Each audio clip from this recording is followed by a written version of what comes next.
For generations, women have been told that at some point in their lives, they will need to make a choice between family and work, between caregiving and career, between being present for their families and pursuing financial empowerment.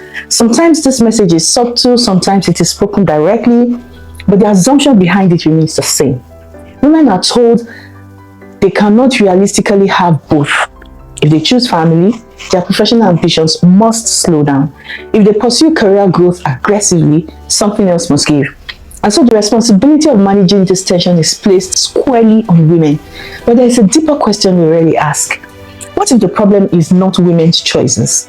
What if the problem is the way work itself has been designed? Most modern workspaces were structured during periods when families were organized very differently. Professional systems were built around the idea of the ideal worker. Someone who could remain consistently available, someone who could stay late, travel when necessary, relocate if required, someone whose schedule was largely uninterrupted by other responsibilities. This model worked within a particular social structure, but that structure assumed that someone else was handling the realities of everyday life, managing households, supporting families, coordinating the invincible work that sustains daily living and is the bedrock of our society. Today, society looks very different. Women are educated, ambitious, entrepreneurial. They are professionals, founders, leaders, and contributors across every sector of the economy. At the same time, the responsibilities that sustain families and communities have not disappeared. Many women continue to carry significant responsibilities within their households while also pursuing economic participation. When these realities collide with rigid work structures, something interesting happens. What appears to be a personal choice is often actually a structural constraint.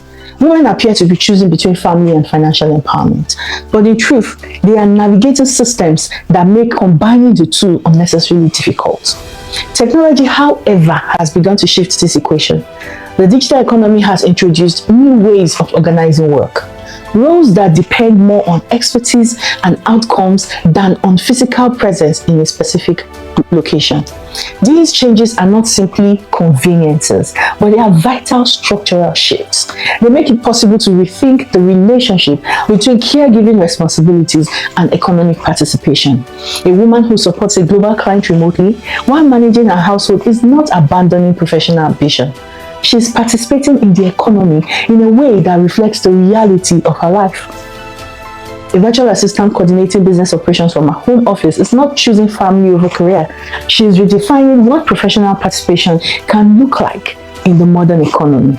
These examples remind us of something important. The conflict between caregiving and economic participation is not inevitable.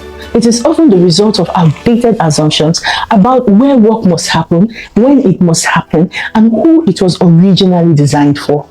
The Work for Work campaign challenges the idea that women must choose between family and financial empowerment. Because the real opportunity before us is not asking women to choose differently. The opportunity is redesigning work itself. Redesigning work so that participation in the economy no longer requires people to choose. It cannot remain an either-or proposition. Family commitment and financial empowerment are not mutually exclusive. Women should be allowed to choose work, care, or both. Because when systems recognize the realities of people's lives, participation becomes possible. And when participation becomes possible, the economy becomes stronger for everyone.